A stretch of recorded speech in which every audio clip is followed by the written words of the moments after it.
सनद रद्द करण्याचा निर्णय दिला 3 महिन्यांसाठी, काय नेमकी प्रतिक्रिया? सर्वप्रथम मी सगळ्यांना नमस्कार करतो. आता मी साधारणतः 25 वर्षापासून वकिली करतो आहे आणि मिसकंडक्ट कोर्टामध्ये करणारे वकील कसे असतात, ते कसे दिसतात, ते कसे बोलतात, ते कसे वागतात, हे समजून घेण्याचा प्रयत्न आता महाराष्ट्रातले लोक करतील. कारण की मी महाराष्ट्रात सगळीकडे फिरतो. मी इतक्या वर्षांपासून अनेक लोकांना लहान लहान कोर्टांपासून तर हायकोर्ट आणि सुप्रीम कोर्टापर्यंत मदत करण्याचे प्रयत्न केलेले आहे. त्याच्यामध्ये बरेचदा त्यांच्या बाजूने न्याय झालेले आहेत. जे वंचित आहेत, आर्थिकदृष्ट्या मागासलेले आहेत, अन्यायग्रस्त आहेत, अशा सगळ्या लोकांना मी सतत मदत करण्याचा प्रयत्न करताना वेश्या व्यावसायिक स्त्रियांसोबत मी काम केलेलं आहे. हाच कोट घालून मी वेश्या व्यावसायिक स्त्रियांसोबत काम केलेलं आहे. त्यांना कायदा समजून सांगितला आहे, त्यांच्यावरचा अन्याय दूर करण्यासाठी काम केलं आहे. मी HIV झालेल्या लोकांच्या भेदभावाच्या संदर्भात आणि विषमतेसंदर्भात काम केलं. तेव्हा BBCने युवा स्टार म्हणून माझी नेमणूक केली होती. त्यानंतर अपंगत्वासह जीवन जगणारे लोक असतील त्यांच्या केसेस मी अनेकदा चालवतो. जे अनाथ आहेत, जे रस्त्यावर राहतात, बेघर आहेत, अशा लोकांच्या केसेस मी चालवलेल्या आहेत. पर्यावरण जे बोलू शकत नाही, आपलं म्हणणं सांगू शकत नाही आणि माणूस मात्र त्याच्यावर अत्याचार करत राहतो, त्या केसेस मी चालवलेल्या आहे. आणि हे अत्यंत जाणीवपूर्वक मी केलं आहे की माझ्या वकिली व्यवसायाची, न्यायव्यवस्थेची प्रतिष्ठा सतत वाढली पाहिजे. लोकशाहीवरच्या यंत्रणांवर सामान्यातल्या सामान्य माणसाचा विश्वास आहे आणि तो विश्वास वाढत गेला पाहिजे. मला असं वाटते की कायदा, ज्याबद्दल न्यायमूर्ती धर्माधिकारींनी म्हटलं होतं, चंद्रशेखर धर्माधिकारींनी, ते वाक्य मी या भाषणामध्ये म्हटलेलं आहे की आता कायद्याचं नाही, कायद्याचं राज्य राहिलं आहे, असं चंद्रशेखर धर्माधिकारी म्हणाले होते. फली नरिमन यांनी तर राज्यपालांबद्दल अत्यंत टीकात्मक लिहिलेलं आहे. पुस्तकच त्यांचं त्याच्यावर निघालेलं आहे आणि तो शब्दसुद्धा आता मी वापरू शकत नाही, कारण की राज्यपालांना मी फालतू म्हटल्यामुळे मी मिसकंडक्ट केला आहे असं म्हणणं आहे. माझी काही चूक झाली असेल तर मी माफी कोणाची मागेन? मी महाराष्ट्रातल्या लोकांची माफी मागेन. ज्यांच्यासोबत मी काम केलेलं आहे त्या सगळ्या लोकांची मी माफी मागतो, महाराष्ट्रातल्या, की माझ्याकडून काही चुकीचं घडलं असेल तर त्यांनी मला माफ करावं. सामान्यातल्या सामान्य माणूस, गरीबातला गरीब माणूस, त्यांनी मला माफ करावं. की मी सातत्याने जे प्रयत्न अत्यंत गंभीरतेने करतो आहे न्यायव्यवस्थेवरचा विश्वास वाढवण्यासाठी, तिथेच आज माझ्यावर एक बालंट लावण्यात आलेला आहे की मी न्यायव्यवस्थेचा अपमान केलेला आहे. मी अनेकदा उदाहरण देत असतो. माझे वडील तर आता नाही आहे, वारले, पण ते असताना ते माझ्या चुका मला सांगायचे. माझी आई आत्ता पण माझ्या चुका मला सांगते. तुमचेसुद्धा आईवडील तुमच्या चुका तुम्हाला सांगत असतील. आपलं ज्यांच्यावर प्रेम असते त्यांना आपण सांगतो हे चुकलेलं आहे, हे बरोबर करायला पाहिजे, दुरुस्त करायला पाहिजे. मग न्यायव्यवस्थेवर माझं प्रेम असेल, लोकशाहीवर माझं प्रेम असेल, संविधानावर माझं प्रेम असेल आणि त्या न्यायव्यवस्थेमध्ये काही चुका आणि उणिवा असतील तर त्या मी सांगायच्या नाही. त्या मी बोललो तर तो अपमान झाला. व्याख्या नवीन कोणती करण्याचा प्रयत्न करण्यात येतो आहे, हे मला जास्त गंभीर वाटते. हा निर्णय जो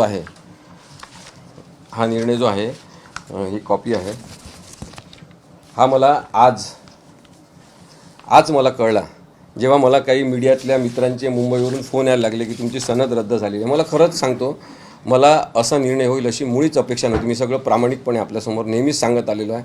पुण्यातला मीडिया असेल, महाराष्ट्रातल्या कोणत्याही मीडियामधले मित्र असतील, त्यांना माहिती आहे की मी मिसकंडक्ट करणारा नाही आहे, मी चुकीचे शब्द वापरणारा नाही आहे, मी कोणाबद्दलच वाईट बोलणारा नाही आहे.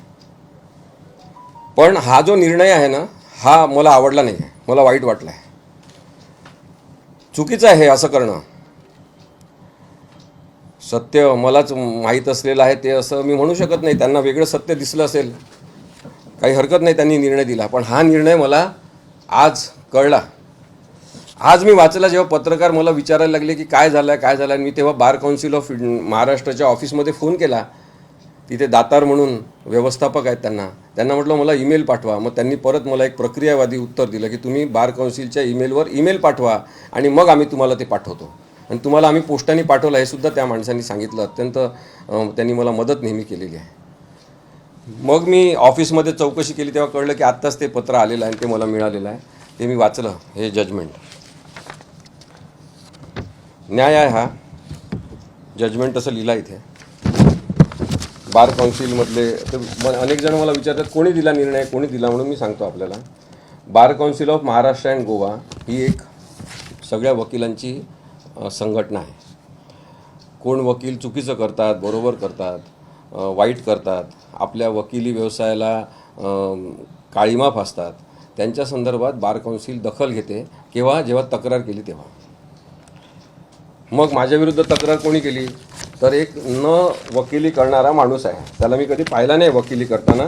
त्याचं नाव आहे राजेश सुरेश दाभोळकर, अत्यंत महान माणूस. त्यांनी तक्रार केली आहे. त्यांना मी भेटलो तेव्हा मला वाटलं नाही की अरे हा माणूस वकिली करत असेल म्हणून. मग आता कळलं की तो भारतीय जनता पक्षाचा कार्यकर्ता आहे. चांगली गोष्ट आहे. म्हणजे Rajesh Suresh Dabholkar, Khar pumping station, Santacruz east, Mumbai इथे ते राहतात. मी त्यांना म्हटलं, पण ते मला भेटले बाहेर. त्यांना मी म्हटलं दाभोळकर एवढे नाराज कशाला झाले तुम्ही?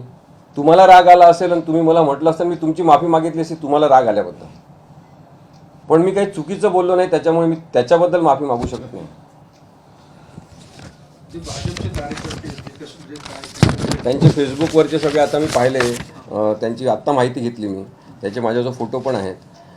त्यांचे मोदी साहेबांसोबत फोटो आहेत, त्यांचे भारतीय युवा मोर्चाच्या अनेकांसोबत फोटो आहे, त्यांचे आपले कोणते आशिष शेलार साहेबांसोबत फोटो आहे, मोठे मोठे त्यांच्या लोकांसोबत फोटो आहेत. ते मोठेच व्यक्ती आहेत. आता त्यांनी हे जे बार Council of Maharashtra and Goa निर्णय दिला, मग कोणी दिला असं लोक विचारतात, म्हणून मी सांगतो की आमच्या इथलेच काही सदस्य असतात बार काउन्सिलमधले, ते अशा प्रकारचा निर्णय देतात. तर सुरुवातीला ही केस ॲडव्होकेट उदय वाळुंजीकर यांनी चालवली. ज्येष्ठ वकील आहेत, अत्यंत निष्णात आहेत, कायद्याचे अन्वयार्थ त्यांना कळतात. त्यांनी ही केस चालवली सिंगल मॅन कमिटी म्हणून. त्यांनी सांगितलं की प्रथमदर्शनी असं दिसते की काहीतरी चुकीचं झालेलं आहे, पण ते सिद्ध होत नाही आहे. त्यामुळे यांना संधी दिली पाहिजे, दोघांचंही म्हणणं ऐकून घेतलं पाहिजे, आणि म्हणून त्यांनी 3 सदस्यांच्या समोर ही केस पाठवली. माझी खरं तर अशी अपेक्षा होती की एका मेंबरच्या कमिटीमध्येच ते हे निकालात निघायला पाहिजे होतं प्रकरण, कारण का तसं काही नव्हतं. मी आरोप काय झाले ते पण सांगतो. मग त्याच्यानंतर हे 3 मेंबरकडे गेलं. 3 मेंबर जे होते ज्यांनी हा निर्णय दिलेला आहे त्याच्यामध्ये ज्येष्ठ वकील आहेत, ॲडव्होकेट विवेकानंद घाटगे साहेब जे चेअरमन आहेत, ॲडव्होकेट संग्राम देसाई साहेब आहेत, ॲडव्होकेट PV नेल्सन राजन हे आहेत. या तिघांनी मिळून हा निर्णय घेतला की मी चुकीचं केलेलं आहे, मी मिसकंडक्ट केलेला आहे, म्हणजे मी गैरव्यवहार केलेला आहे, मी गैरवर्तणूक केलेली आहे. गैरवर्तणूक हा शब्द जास्त चांगला राहील. गैरवर्तणूक केला आहे. मग आता मी गैरवर्तणूक केली तर काय केली? तेव्हा राजेश दाभोळकर यांनी तिथे पेन ड्राईव्ह दिले सगळ्यांना भाषणाचे, 38 मिनिटाचं भाषण, जे उद्धव साहेबांनी, राहुल नार्वेकर यांनी 10 जानेवारीला जो निर्णय दिला होता आणि ज्याच्यात सांगितलं होतं की कोणीच अपात्र नाही असा निर्णय दिला, तेव्हा उद्धव साहेबांनी जनता न्यायालय घेतलं आणि तिथे मला सांगण्यात आलं की तुम्ही सोप्या शब्दात निर्णय काय आहे तो सांगा. तेव्हा मी लोकांच्या भाषेत बोलणारा वकील आहे. मी साध्यापणाने अत्यंत संयमित पद्धतीने या निर्णयाचं विश्लेषण सगळं केलं. तेव्हा मी असं म्हटलं की महाराष्ट्राचे राज्यपाल जे होते भगतसिंग कोश्यारी, तो फालतू माणूस आहे, पण महत्त्वाच्या पदावर बसलेला असल्यामुळे आपल्याला तसं म्हणालं, असं मी भाषणात म्हटलं. आणि नक्की म्हटलं मी, म्हणजे मी मान्य करतो. त्यानंतर मी हे सुद्धा म्हटलं की राहुल नार्वेकरांनी हा जो निर्णय आहे सर्वोच्च न्यायालयाचा त्यांच्याकडे अत्यंत विश्वासाने त्यांनी पाठवला की तुम्ही 10व्या शेड्यूलनुसार कोण पात्र कोण अपात्र याच्याबद्दलचा निर्णय घ्या. तर त्या सुप्रीम कोर्टाच्या विश्वासाचा विश्वासघात राहुल नार्वेकरांनी केला हे सुद्धा मी म्हटलं. मी म्हटलं नाही असं मी म्हणत नाही. त्यानंतर तिसरं मी म्हटलं की न्यायव्यवस्थेमध्ये, आणि मी हे सुद्धा नेहमी सगळ्या भाषणांमध्ये सांगतो, सगळीकडे सांगतो की काही पत्रकार भ्रष्टाचारी असतात की नाही, नसतात, असतात. काही डॉक्टर भ्रष्टाचारी असतात की नसतात, असतातच. काही पोलीस भ्रष्टाचारी असतात, तसे काही वकील भ्रष्टाचारी असतात आणि हे मान्य करायला पाहिजे की काही न्यायाधीशसुद्धा भ्रष्टाचारी असतात. हे म्हटलेलं आहे मी. हे चुकीचं आहे असं महाराष्ट्रातल्या कोणत्याही माणसांनी, भारतातल्या कोणत्याही माणसांनी आणि जगातल्या कोणत्याही माणसांनी सांगून द्यावं. मग आता हे असं म्हणणं म्हणजे, म्हणून मी मगाशी तुम्हाला सांगतो की आपल्या ज्या व्यवस्थेवर प्रेम आहे त्याचं विश्लेषण करत असताना नेमकं उणिवा काय आहे हे सांगणं माझं कर्तव्य आहे. कारण मी त्या व्यवस्थेवर प्रेम करतो. मी प्रचंड प्रेम करतो न्यायव्यवस्थेवर. मी खूप जास्त प्रेम करतो संविधानावर आणि म्हणून मी हे सगळं मांडलं. आता हे वाक्य त्यांनी ते पेनड्राईव्हमध्ये मला दिले, सगळे 38 मिनिटाचं भाषण. तेव्हा मी ते कंप्लेनंट जे दाभोळकर आहे त्यांना म्हटलं, तुम्ही कशाला पेनड्राईव्हचा खर्च केला? तुम्ही जर मला एका शब्दाने म्हटलं असतं ना तर मी मान्य केलं असतं. हे 38 मिनिटाचं भाषण, याच्यातला प्रत्येक शब्द माझाच आहे. पण एका तत्त्वज्ञानी जे म्हटलं ते वाक्यसुद्धा त्यांना सांगितलं की मी म्हटलं ते मला मान्य आहे, पण तुम्ही जो चुकीचा अर्थ काढताय, तुमच्या मर्जीने काढताय, तो मला मान्य नाही. हे यांनी जजमेंटमध्ये घेतलेलं आहे माझं वाक्य. आता त्यांनी काय म्हटलं आहे, 3 गोष्टी त्यांनी सांगितलेल्या आहेत. त्या मराठीत त्यांनी उद्धृत केलेल्या आहे की न्यायालयीन व्यवस्था म्हणून आणि यंत्रणा म्हणून सुद्धा दबावाखाली घेण्यात आलेली आहे, वास्तव आपल्याला नाकारता येणार नाही. परंतु जी कायदेविरुद्ध प्रवृत्ती तयार होत आहे यावर बोललं गेलं पाहिजे असं मी म्हटलं. आता याच्यामध्ये कोणता न्यायव्यवस्थेचा अपमान आहे? राहुल नार्वेकर यांनी सुप्रीम कोर्टाच्या आदेशाचा विश्वासघात कसा केला हे मी पुढे सांगणार आहे असं मी म्हटलं. याच्यामध्ये कुठे चुकीचं काही बोललेलं आहे मी? या निर्णयामध्ये आणखी एक घटक आहे जो म्हटलं तर अत्यंत महत्त्वाचा किंवा तसा फालतू माणूस, पण महत्त्वाचं म्हणजे महत्त्वाच्या पदावर बसला आहे, ते म्हणजे आपले राज्यपाल. म्हणजे मी भगतसिंग कोश्यारींबद्दल ते बोललो. ज्यावेळेस मी बोललो त्यावेळेस भगतसिंग कोश्यारी राज्यपाल नव्हते, बैस साहेब राज्यपाल होते. त्यामुळे मी भगतसिंग कोश्यारींबद्दल नाव घेऊन तेव्हा बोललेलो आहे. हे जे वाक्य मी म्हटलेलं आहे. आणि चौथं मी म्हटलं आहे, दुसरीकडे मोठ्या प्रमाणावर भ्रष्टाचार न्यायव्यवस्थेत वाढत आहे, याबद्दलची चिंता मी नक्की व्यक्त करीन असं मी म्हटलेलं आहे. हे 4ही वाक्य मी आजही सांगतो तुमच्या सगळ्यांसमोर, हे वाक्य मीच म्हटलेले आहे आणि हे वाक्य मी पुन्हा पुन्हा म्हणेन. कारण की खरं आहे, वास्तव आहे. वास्तव सांगणं कधीही कोणाचा अपमान असत नाही. आता फालतू हा शब्द असंसदीय आहे का? कुठेतरी अनकॉन्स्टिट्युशनल हा शब्द आहे, शिवी आहे असं म्हटलं आहे का? आणि जर राहुल नार्वेकर यांचा मी अपमान केला असेल तर राहुल नार्वेकरांनी माझ्यावर बदनामीची केस दाखल करावी असं मी त्याच्यात म्हटलं. ह्याच्यात आलेलं आहे जजमेंटमध्ये. जर राज्यपाल भगतसिंग कोश्यारींना फालतू म्हटल्यामुळे त्यांचा अपमान केला असेल, त्यांनी माझ्यावर केस करावी, हे आलेलं आहे याच्यामध्ये. न्यायव्यवस्थेचा तुम्ही अपमान करू शकत नाही, पण मी विश्लेषण मात्र केलेलं आहे. मग आता याच्यामध्ये मी कुठे मिसकंडक्ट केलेला आहे? माझी गैरवर्तणूक आहे असं म्हणून माझ्यावर जो ठपका लावून 3 महिने तुमची सनद रद्द, तुम्ही 3 वर्ष वकिली करू शकत नाही असं सांगितलं. मग आता मी इथे येत होतो तेव्हा माझे सहकारी मला म्हणाले, काळा कोट घालून कशाला जायचं आपण, तुम्ही कोट काढून घ्या आता. म्हणून हे पण मी सांगतो, मी काळा कोट घालून इंटरव्ह्यू देऊ शकतो. मी ॲडव्होकेट असीम सरोदे म्हणून तुमच्या सगळ्यांना पुन्हा पुन्हा मुलाखती देऊ शकतो. मी ॲडव्होकेट असीम सरोदे म्हणून लेख लिहू शकतो. मी कोणालाही नोटीस पाठवू शकतो. सनद जी असते ती केवळ हे बँड इथे लावून आणि हा काळा कोट घालून न्यायालयासमोर उभं राहून आर्ग्युमेंट करण्यापुरती माझी सनद रद्द केलेली आहे. बाकी मी सगळे वकिलीचे कामं करू शकतो. पण तरीसुद्धा हा निर्णय मला आवडलेला नाही, मला वाईट वाटलेला आहे. आणि त्याच्यापेक्षा जास्त मला याचं समाधान आहे की मी ज्या लोकांसाठी आत्तापर्यंत 25 वर्ष काम करत आलेलो आहे, त्या महाराष्ट्रातल्या लोकांनी मला सपोर्ट करण्यासाठी सकाळपासून जे काही फोन केलेले आहे, तर मी त्यांचे सगळ्यांचे आभार मानतो. आता शेवटचा मुद्दा मी सांगतो की हा जो निकाल आहे हा 12 ऑगस्ट 2025ला दिलेला आहे आणि मला याची कॉपी आज मिळालेली आहे. तसं पाहिलं तर 12 ऑगस्ट 2025 म्हणजे आणखी एक 7 दिवस राहिले असतील. हे 3 महिन्याचा कालावधी संपतो या तारखेनुसार. पण मग यांनी इथे काय म्हटलेलं आहे की respondent is hereby suspended for period of 3 months from receipt of the order be communicated to the parties. म्हणजे मला ही नोटीस या जजमेंटबद्दल माहिती कळवण्यात येईल तेव्हापासून 3 महिने सस्पेंडेड राहील. आता मी महाराष्ट्रातल्या सगळ्या लोकांना विचारतो, कायदा क्षेत्रातल्या सगळ्या लोकांना विचारतो, सगळ्या पत्रकारांना विचारतो, सगळ्या राजकीय नेत्यांना विचारतो, ज्यांना ज्यांना कायद्याचं ज्ञान आहे त्या सगळ्यांनी मला सांगावं की जर 12 ऑगस्ट 2025ला निर्णय दिला होता तर ही निर्णय मला कळवण्याची जबाबदारी कोणाची होती? आणि मग आता तुम्ही मला हे कळवाल ह्या 30/10/2025 अशी तारीख टाकून आणि मला म्हणाल की या तुम्हाला माहीत झालेल्या तारखेपासून 3 महिने सस्पेंडेड, अशा पद्धतीचा निर्णय असतो? अशा प्रकारची यंत्रणा असते, अशा प्रकारची प्रक्रिया असते. ही योग्य तरी प्रक्रिया आहे का? मी या निर्णयाला नक्कीच आव्हान देणार आहे. बार काउन्सिल ऑफ इंडियामध्ये मी याचं अपील दाखल करीन आणि मी या निर्णयावर स्टे मागीन. मला अनेक सुप्रीम कोर्टातल्या वकिलांचे फोन येत आहेत, ते मला मदत करायला तयार आहेत आणि माझ्यातर्फे अनेक जणं चांगले उच्च विद्याविभूषित असलेले, अनेक अनुभवी असलेले सुप्रीम कोर्टातले वकीलसुद्धा ॲपियर व्हायला तयार आहेत. हे मी माझं क्रेडिट समजतो, हे माझं मी कमाई समजतो. मी त्या सगळ्यांचे आभारसुद्धा मानतो. आत्ताच हे कळवण्याचं कारण काय होतं? या 12 ऑगस्ट 2025 पूर्वी मी सातत्याने विचारणा केलेली आहे बार काउन्सिल ऑफ महाराष्ट्राच्या ऑफिसमध्ये की निर्णय लागला का, निर्णय लागला का. त्यांनी मला सांगितलं निर्णय लागला की तुम्हाला कळवण्यात येईल, निर्णय लागला की तुम्हाला कळवण्यात येईल. मग जर 12 ऑगस्टला निर्णय लागला, त्याच्यानंतरसुद्धा मी फोन केलेला आहे, तर मला का कळवण्यात आलं नाही आणि आत्ताच का कळवण्यात आलं? मग काही लोक जो संबंध जोडत आहे त्याचा, मी कोणत्याही राजकीय पक्षाचा सदस्य नाही, पण मी शिवसेनेच्या संदर्भात एक भूमिका घेतलेली आहे, शिवसेना उद्धव बाळासाहेब ठाकरे यांच्यातर्फे, की मी त्यांचा वकील आहे आणि मी हे म्हणणं सातत्याने मांडत आलेलो आहे की त्यांची बाजू संविधानिक आहे. मग आता 12 तारखेला सुप्रीम कोर्टामध्ये सुनावणी सुरू होणार आहे, म्हणून मग आत्ताचं ही तारीख निवडली का कोणी? ही शंका लोक व्यक्त करत आहेत आणि मला ते फोन करून सांगत आहेत. मला वाटत नाही असं काही असेल, पण असं असेल तर ते सुद्धा चुकीचं आहे.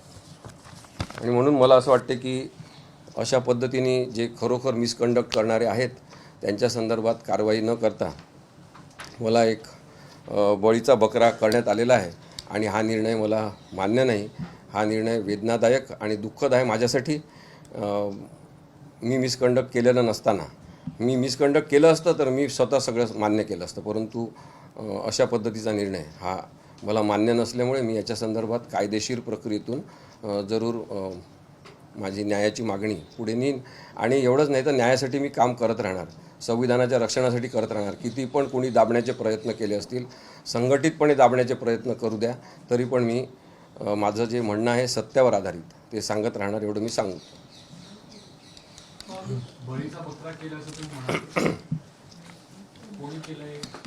नाही बघा ना, आता हो, भारतीय जनता पक्ष यांचा तो कार्यकर्ता आहे जो दाभोळकर आहे, त्याचं नाव काय, राजेश सुरेश दाभोळकर.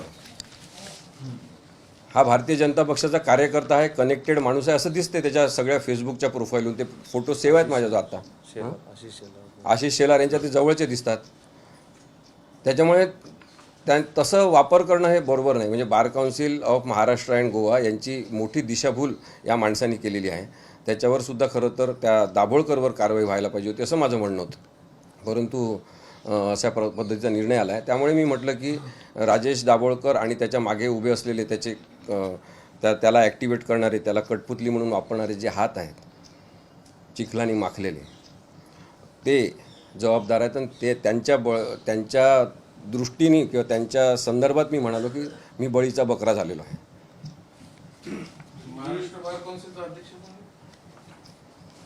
आता याच्यावर तरी त्यावेळेस हे लिहिलेलं आहे, इथे ऑनरेबल श्री विवेकानंद घाटगे चेअरमन असं लिहिलेलं आहे.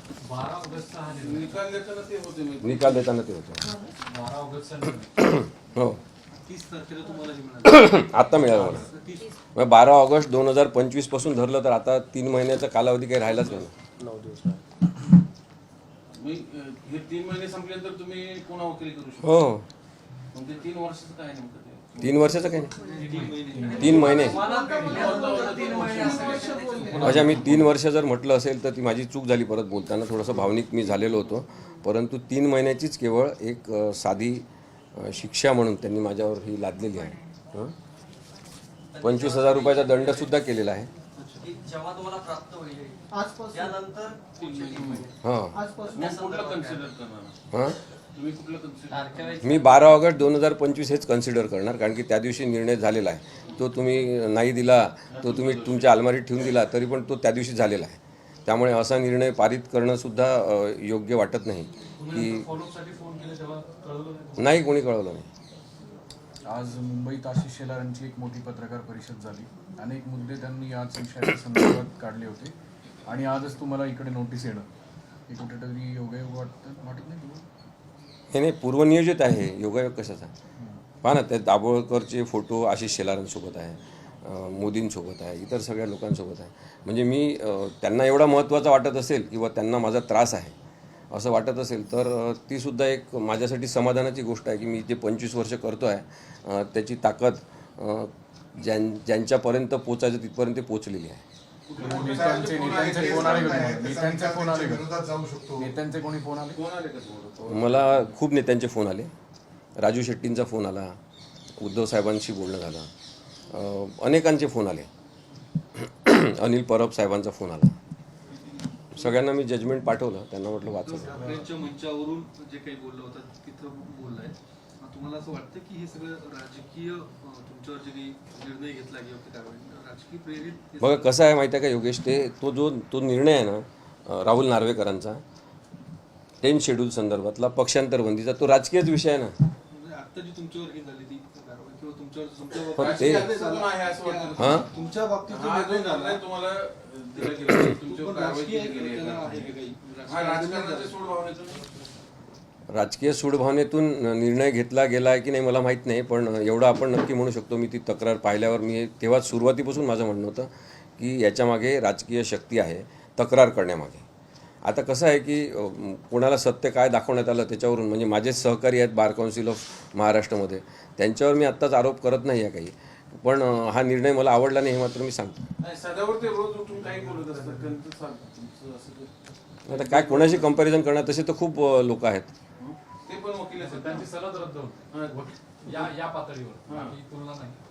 नाही म्हणजे तुम्हाला मी एक उदाहरण सांगतो. गेवराईच्या कोर्टामध्ये एकदा होतो मी, बीड जिल्ह्यातल्या, खूप आधीची गोष्ट आहे. मी लहान लहान कोर्टांमध्ये पण जातो लोकांना मदत करण्यासाठी, तर तिथे वेळ होता म्हणून मी बाहेर जे झाडाखाली बसले होते लोक त्यांच्याशी बोलत होतो. तिथे एक आजीबाई बसल्या होत्या, त्यांची नात होती, त्यांची सून होती, त्यांचा मुलगा असेल, हे सगळे होते. मी त्याला विचारलं कशासाठी आले काय, त्यांनी सांगितलं अशी अशी जमिनीची आमची केस आहे. मग म्हटलं काय काय झालं त्याच्यात, तर त्यांनी सांगितलं काही नाही, फक्त तारीख होते, मग ते वकील येतात बाहेर, तारीख देतात आणि जातात. म्हटलं काय तुमच्या केसचं नाव काय, नंबर काय, तर म्हणे दर तारखेला आम्ही त्या वकिलांना 500 रुपये देतो आणि मग तारीख होते. मी जेव्हा माहिती घेतली तेव्हा मला कळलं की त्या कोर्टामध्ये त्या माणसांची कोणतीच केस नाही, पण साधारणतः 2 वर्षापासून 500 रुपये घेण्यात येत होते. हा आहे मिसकंडक्ट. याचे मिसकंडक्टचे मी अनेक उदाहरणं तुम्हाला देईन. मग स्वतःहून तिथे बार काउन्सिल ऑफ महाराष्ट्राने पोचलं पाहिजे, बार काउन्सिल ऑफ इंडियानी पोचलं पाहिजे, स्वतःहून त्यांची काहीतरी कमिटी असली पाहिजे. गरिबांचं शोषण करण्यासाठी थोडी यंत्रणा आणि व्यवस्था आहे.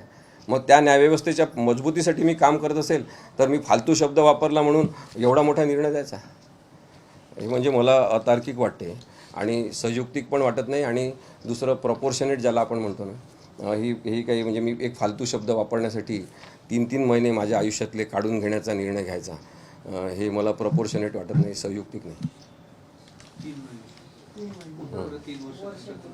3 वर्षच म्हटलं का? 3 महिने, 3 महिने, सॉरी 3 महिने. याचे भावूक झालेले दिसत आहे, स्वाभाविक आहे, पण आता याच्यात लढलं पाहिजे, काय भूमिका, काय पुढे लढण्याची भूमिका आहे की नाही तुमची?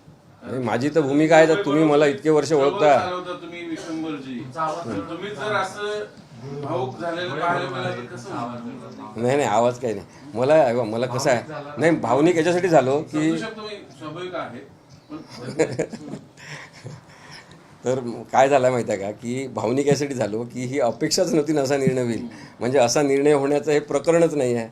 त्याच्यामुळे मी भावनिक झालो की कोणत्या कोणत्या पातळीवर काम करण्याची गरज आहे असं वाटलं. आणि म्हणून मी म्हटलं की महाराष्ट्रातले लोक निर्णय घेतील, जसं तो जनता न्यायालय घेतलं होतं सांगण्यात आलं होतं. अनेकदा असं लोकांनी सांगितलं, अनेक जनता न्यायालय झाले. आता ही सुद्धा माझी केस तुमच्या न्यायालयात आहे, जनतेच्या न्यायालयात आहे. त्यांनी निर्णय घ्यावा. मी कधी मिसकंडक्ट करणार आहे का, मी गैरवर्तणूक करणार आहे का, त्यांनी ठरवावं. उद्धव ठाकरेंचा फोन आला होता, तर काय त्यांनी काय बोलणं झालं, काय चर्चा झाली, काय म्हणाले? नाही, त्यांनी सांगितलं वेगवेगळ्या परीक्षा असतात त्या समोर जायचं. नाही, तुम्हाला काही लिगल त्यांच्याकडनं मदत मिळणार आहे त्यांच्या पक्षाकडनं? कारण शेवटी तुम्ही त्यांच्यासाठीच मागत होता ना, त्यांच्याच पीसी मध्ये तुम्ही स्टेटमेंट केलेलं आहे. नाही, त्याच्याबद्दल काही मी बोललो नाही. 2-2 शब्दात प्रत्येकाशी बोललो, कारण खूपच जास्त फोन येत होते. लोकांनाच वाईट वाटलेलं आहे आणि त्यामुळे मला मग जास्त वाईट वाटायला लागलं. कारण नाहीतर मी हे खरं तर एवढं गंभीर होऊन, नाराज होऊन, दुःखी होऊन असं काही मी विचार करत नव्हतो. पण मग जेव्हा मगाशी हे आले दोघंजणं, तेव्हा पण मी काय असं नाही, मी काम करत होतो. पण जेव्हा खूप लोकांचे फोन यायला लागले, ते चिंताग्रस्त आहे असं दिसायला लागलं, तेव्हा मला वाटलं की नाही, चांगलं नाही झालं आहे, आपल्यासोबत नाही झालं आणि यंत्रणा म्हणून, प्रक्रिया म्हणून चांगलं झालं नाही. तुम्ही मगाशी म्हणालात की अनेक मोठ्या वकील मित्रांचे फोन आले, त्यामध्ये कुठले ते म्हणून सांगा. बरेच जण सिनियर काउन्सिल आहेत सुप्रीम कोर्टामधले, जे माझ्यातर्फे बाजू मांडायला तयार आहे, मदत करायला तयार आहेत. त्यांना पण मी जजमेंटची कॉपी पाठवलेली आहे आणि लवकरच मी ते बार काउन्सिल ऑफ इंडियामध्ये अपील करून या निर्णयावर स्टे घेईन आणि हे 3 महिने सनद रद्द हा जो निर्णय आहे त्याला मी आव्हानसुद्धा देईन. पण आता जे राहिलेत 7 दिवस ते वरती जायला, काउन्सिलमध्ये जायला, ती सगळी प्रोसेस व्हायला त्याला किती माहिती नाही, पण मी त्या बेसिक जो निर्णय आहे तो तर मला चॅलेंज करायचाच आहे. म्हणजे याच्यानंतर कोणी असा निर्णय द्यायला नको. गैरवर्तणूक कशाला म्हणायचं ते ठरवायला पाहिजे. जी शिवसेनेची केस आहे ती किती तारखेला आणि त्यात सगळ्या पार्श्वभूमीवर हे जे झालंय अशी जी चर्चा आहे त्याच्याबद्दल थोडं तपशीलवार सांगा. 12 तारखेला सर्वोच्च न्यायालयामध्ये शिवसेनेच्या पक्षचिन्हासंदर्भातली सुनावणी होणार आहे आणि त्या दिवशी सुनावणी नक्कीच सुरू होणार असं न्यायाधीशांनी सांगितलेलं आहे. आणि त्याच्यानंतर 2 दिवस आणखी आपण ती सुनावणी कंटिन्यू करू असं सुद्धा त्यांनीच सांगितलेलं आहे. नंतर न्यायाधीशांनी हे सुद्धा सांगितलं की जर इतरांना त्यावेळेस जमत नसेल, तयारीसाठी वेळ पाहिजे, तर आपण सुनावणी सुरू झाल्यानंतर 1-2 दिवसाची झाली की आपण वाटल्यास पुढे पुन्हा एखादी तारीख देऊ असं सुद्धा न्यायाधीशांनीच सांगितलं आहे. मी आत्तापर्यंत जे सांगतो आहे, आत्तापर्यंत त्याच्या आधी या केसेसबद्दल जे सांगितलं ते सगळं न्यायाधीशांनी जे कोर्टात सांगितलं तेच सांगत आलेलं आहे. कारण लोक काय म्हणतात, यांनी म्हटलं तसं तर काही झालंच नाही, यांना तर काही कळतच नाही. तसं नसते ते. काही काळ एक असा असतो की ज्यांना कळत असते त्यांचंसुद्धा चुकीचंच आहे असं प्रस्थापित होत राहत असते आणि तरीसुद्धा आपल्याला फाईट करणं आवश्यक आहे. तिथे तुम्ही वकील आहात म्हणून या आत्ताच्या या हे जे टायमिंग आहे त्या टायमिंगबद्दल मला काही विरोधी पक्षाच्या म्हणजे उद्धव साहेबांच्या विरुद्ध असलेल्या मोठ्या राजकीय नेत्यांनी हे सांगितलेलं आहे, कळवलेलं आहे की तुम्ही न्यायालयात काय व्हायचं ते होऊ द्या, 4 भिंतींमध्ये. तुम्ही ते सोप्या शब्दात जे काही सांगताना कोर्टाच्या बाहेर ते नका सांगू. कारण की त्याच्यातून खूप महाराष्ट्रावर पसरते सगळं, त्यांना लोकांना समजते ते सगळं. तर मूळ प्रश्न काय आहे की कायदा जो आहे तो 4 चौकटीमध्ये काय असेल ते भांडण झालं चालेल, वादविवाद झाले चालेल, चर्चा चालतील, पण बदनामी बाहेर नाही झाली पाहिजे असं वाटते. आणि मग राहुल नार्वेकरांनी निर्णय दिलेला जो आहे ती न्यायव्यवस्थेची बदनामी नाही का, कायद्याची बदनामी नाही का? म्हणजे जर 10 शेड्यूलमध्ये ते प्रकरण बसते म्हणून तुमच्याकडे पाठवलं तर तुम्ही म्हणता की नाही ते पक्षांतर्गत वादाचं आहे आणि म्हणून मी कुणालाच अपात्र ठरवत नाही. ते 5-5 महत्त्वाचे न्यायाधीश बसले, त्यांनी 6 महिने युक्तिवाद ऐकले, सगळा निर्णय दिला आणि सांगितलं की हे पक्षांतर बंदीचं प्रकरण असल्यामुळे तुमच्याकडे आम्ही पाठवतो निर्णयाला. तर मग राहुल नार्वेकर जर सांगत असतील की हे पक्षांतर बंदीचं प्रकरणच नाही तर त्यांच्यावर टीका करायची नाही. टीका केली तुम्हाला राग येणार, तुम्ही असे माणसं सोडणार आमच्या अंगावर. ते प्रकरणच जर पक्षांतर बंदीचं होतं तर तुम्ही का पक्षांतर्गत वादाचं आहे असं म्हटलं? बरं, मग पक्षांतर्गत वादाचं होतं ते प्रकरण तर 1 पानाचं आहे, दाखव 1 मिनटं. हे 1 पान एवढं 1 पान लिहायचं होतं राहुल नार्वेकरांनी, 1च पान फक्त, त्याच्यावर 4 ओळीचा पॅरेग्राफ की हे पक्षांतर बंदीचं प्रकरण नाही, हे पक्षांतर्गत वादाचं प्रकरण आहे, म्हणून हे सुप्रीम कोर्टाकडे परत पाठवायला पाहिजे. तुम्ही निर्णय का दिला? आम्ही प्रश्न विचारला, तुम्ही चिडता. मग कोणी लिहून दिला तुम्हाला निर्णय असं म्हटलं तर मग लोक चिडतात. मग पुन्हा तुम्ही निर्णय चुकीचा दिलेला आहे आणि हे मी वारंवार कुठे पण गेलो तरी सांगत राहणार. राहुल नार्वेकर यांनी सर्वोच्च न्यायालयाचा विश्वासघात केलेला आहे हे मी सांगत राहणार. तुम्हाला जर हे वाटत असेल की हे असं सांगणं म्हणजे गैरवर्तणूक आहे तर ही गैरवर्तणूक मी करत राहणार. मी कुणाची माफी मागणार नाही. मी मान्य केलेलं त्या पेनड्राईव्हमध्ये 38 मिनिटाचं भाषण माझंच आहे. सुप्रीम कोर्टाने निर्णय दिलेला आहे. त्यांनी सांगितलं की कमजोर डोक्याचे लोक, कमजोर मानसिकतेतून विचार करणारे लोक, त्यांच्या मनाने कोणी काही म्हटलं याचे अन्वयार्थ काढायचे नाही. हे पोलिसांसाठी म्हटलेलं आहे, सगळ्या खालच्या न्यायव्यवस्थेसाठी म्हटलेलं आहे. सुप्रीम कोर्टाचा निर्णय आहे. मग या एका कमजोर प्रवृत्तीच्या माणसाने, त्याचं नाव काय, राजेश दाभोळकर, ज्याची समजशक्ती कमी आहे, त्या माणसाने म्हटलं की हे तुम्ही मिसकंडक्ट केलं तर गैरवर्तणूक केली, सगळ्यांनी ते मान्य करायचं. काय सुरू आहे? आता 12 तारखेला केस आहे ज्यासाठी केलं असं तुमचं म्हणणं आहे, तर त्या दिवशी तुम्ही बोलणार काय या विषयावर? समजा कोर्टात तुमची कारवाई सुरू असेल तर तुम्हाला हजर राहता येणार नाही. हो, बाजू मांडणार का? बाजू कोण नाही, बाजू तर कपिल सिब्बल सर आर्ग्युमेंट करतात ना. मी तिथे जाणार आहे सुप्रीम कोर्टामध्ये, मी हजर राहणार आहे, मी हजर राहू शकतो. मी फक्त बँड घालून वकील म्हणून तिथे माझा प्रेझेन्स दाखवू शकत नाही. मी तिथे हजर राहू शकतो. बाहेर येऊन त्या दिवशी पण तुमच्या मीडियाचे जे दिल्लीला असतील त्यांना मी इंटरव्ह्यू देणार वकील म्हणून देऊ शकतो मी. त्याची काही बंदी नाही माझ्यावर, फक्त केस चालवायची नाही एवढीच बंदी आहे. तुम्ही त्या राजेश दाभोळकर ज्यांनी हे केलं त्यांच्या विरोधात तक्रार करणार आहात का? म्हणजे बार काउन्सिलकडे तुम्ही म्हटले अशी कारवाईची मागणी करताय त्यांच्या नाही, आता पहिले तर हा निकाल चॅलेंज करावा लागेल. त्याच्यानंतर त्यातलं जे काही अन्वयार्थ आहे ते चुकीचे कसे आहेत हे सांगावं लागेल. आणि मग राजेश दाभोळकर आणि त्याच्या मागे असलेले लोक यांच्यावर मी अब्रू नुकसानीची केससुद्धा करीन. ठीक आहे, थँक्यू व्हेरी मच.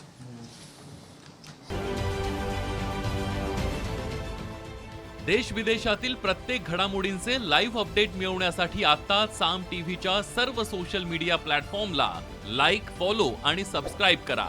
तसंच सर्व नोटिफिकेशनसाठी बेल आयकॉन प्रेस करायला विसरू नका.